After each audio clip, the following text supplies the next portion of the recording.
Happy Sunday, Spartans. Just going to give you a quick overview like I did last week of what you're going to be working on this week.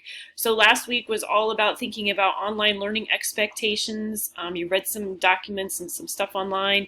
You did a great job collaborating and thinking about what kinds of expectations we could even set up as a building. We also thought a little bit about classroom discussions. So two very important pieces for us in the fall. This week we're going to move forward and take a look at blended learning models. This is meant to be an introduction. This is not the be-all, end-all. Certainly throughout the course of the year and throughout the course of even this PD, you'll be learning more and more about what true blended learning looks like. So when you open up the folder, you have 3 assignments. Actually, there's 4 assignments. I threw a bonus assignment in there this week. Very first assignment that you're going to work on is a team building discussion. So this will be a nice opportunity for you to see how Schoology can create groups so that if you want to do small group work, small group assignments, or even small group discussions like you're going to do in this case, you can see exactly what that feels like. So you'll open up your team building discussion, and basically what you will do is you will interact with your teammates, not the entire PD group, but just the teammates. So you will answer this question and you post it, and you will be able to see each other's posts. So a nice little opportunity for you to get to know your teammates, as well as for you to learn how to sort of differentiate things and create small groups, at least with a discussion. Your second assignment this week, it's number 1. The first one's kind of a bonus assignment. Second assignment is an introduction to blended learning. So what you'll need to do is go to edpuzzle.com. You need to sign up as a student. Please do not click teacher. The whole premise behind this PD is so that you can sort of feel what it feels like to be a student. And I think when we feel what our students feel, we become better teachers. So you're going to sign up for an account as a student, and you'll click up with Edpuzzle, and you will type in the code, and you will actually complete the assignment that I have in there for you for Edpuzzle. Later in the coursework, I think it's week 4 or 5, I will show you exactly how to create an Edpuzzle account and how to go about creating Edpuzzle videos for your students. There are also email instructions that Laura emailed out in May. Everyone has an Edpuzzle account now, so this will be an awesome feature for us to use with our students in the fall. So that's the second assignment. Both of these assignments are medal assignments. You don't see the medal here, but it is a medal assignment, this team building discussion, so make sure you do that one as well.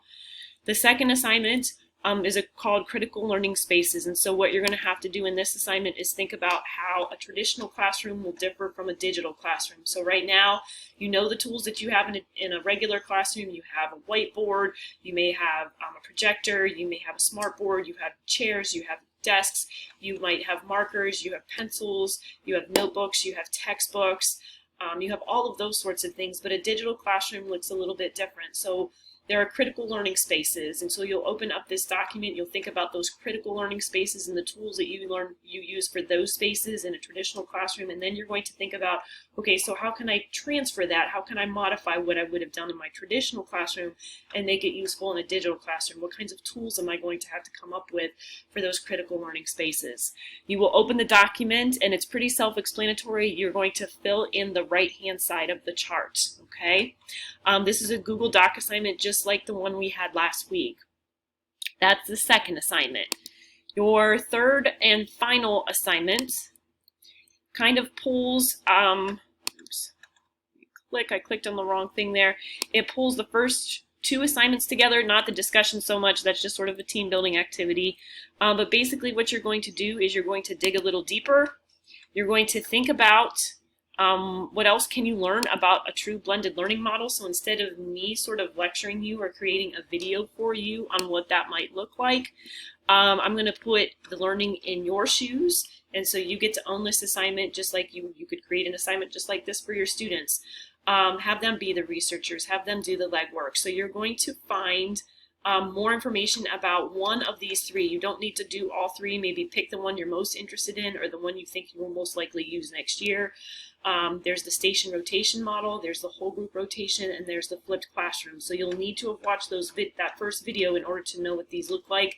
You open up the Google slide template, and it tells you pretty much what you're going to do on each of the slides. It's a total of 4 or 5 slides. It's nothing very big, but I do want you to dig a little bit deeper and see what other things you can find out about each of those blended learning models.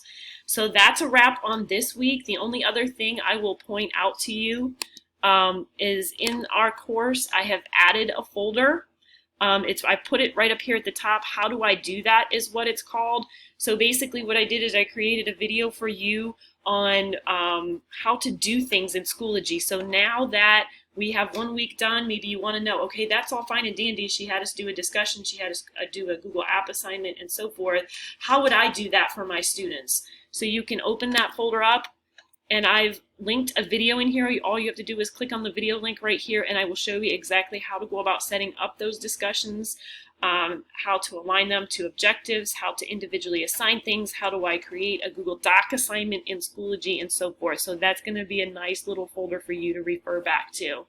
I will keep the previous week's folder open for those of you who maybe didn't get to it. I know last week was a busy week. Lots of folks were on vacation, so you can still get in and complete some of those courses. You'll get your CEUs and you can certainly get paid for them, but those will not count for the team competition. You have to have things done by the deadline for the team competition. So keep plugging away. Awesome job this week. You guys are doing a great job sharing ideas and collaborating. Let me know if you have questions. You're keeping me busy, that's for sure, with all of your emails. I appreciate it. Keep up the good work.